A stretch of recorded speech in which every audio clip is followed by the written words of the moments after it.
Our next guest agrees and says the pardon does not protect him for future crimes. Here to explain, Fox News contributor and former Whitewater Independent Counsel Sol Wisenberg. Sol, thank you for joining us. What do you make of where this goes now? Obviously, Senator Paul is going to vote out of committee for hold him in contempt. But then there's the legal track about the viability of him pleading the Fifth when he had the pardon.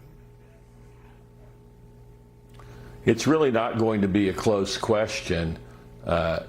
He is going to, the Senate, if they try to have the Department of Justice hold him in contempt, is going to lose in court. These matters always end up in court, and here's the problem. Yes, he does not have future immunity. The question is, what is the danger he faces now? And right after he testified, I think within an hour or two, the Florida Attorney General announced that he was going to launch a criminal investigation of Dr. Fauci. So he'll be able to say, wait a minute, I am in danger. And the Fifth Amendment applies whether it's the state or federal government going after you. So legally, ultimately, the Senate will be able to harass him, but it's a valid invocation of the Fifth Amendment. You may not like it, but it's a valid invocation. That's a great point you raise. So James Uthmeier, the Florida Attorney General, was watching that, frustrated like millions of Americans, and obviously so were the Republicans on that committee. He said that enough with this stonewalling by Fauci. We're launching our own investigation. Speak to me about the state track and how it would differ from what Rand Paul is trying to do at the federal level. Well, the immunity, the federal immunity, does not extend to the state. We know that President Trump learned that with what happened to him in New York State Court.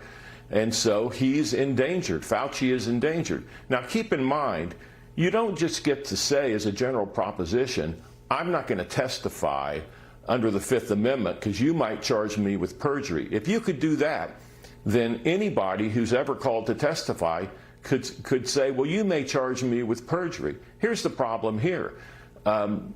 Senator Paul has been going after him for quite some time and clearly doesn't like him. So he does face some real threat there from testifying federally. But again, you asked about the state. When you have the highest law enforcement officer of the state of Florida saying, you've upset me so much, I'm going to start investigating you, that's a classic threat.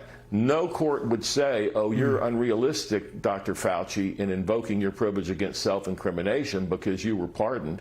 Here, he's in real danger from the Florida Attorney General. It's a legal question. We may not like Fauci. We may not like the fact that he's invoking the Fifth Amendment, but he's going to win in court. So it obviously is going to play out in a courtroom.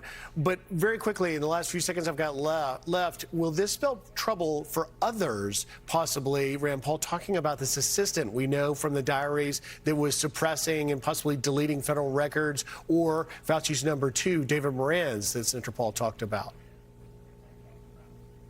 Oh, certainly. Anytime you're investigated by state or federal authorities, it can cause trouble. And keep in mind, in terms of litigating Fifth Amendment issues, it is very difficult for the government to come in and say, this is an invalid invocation. It's a steep hill to climb anytime it happens.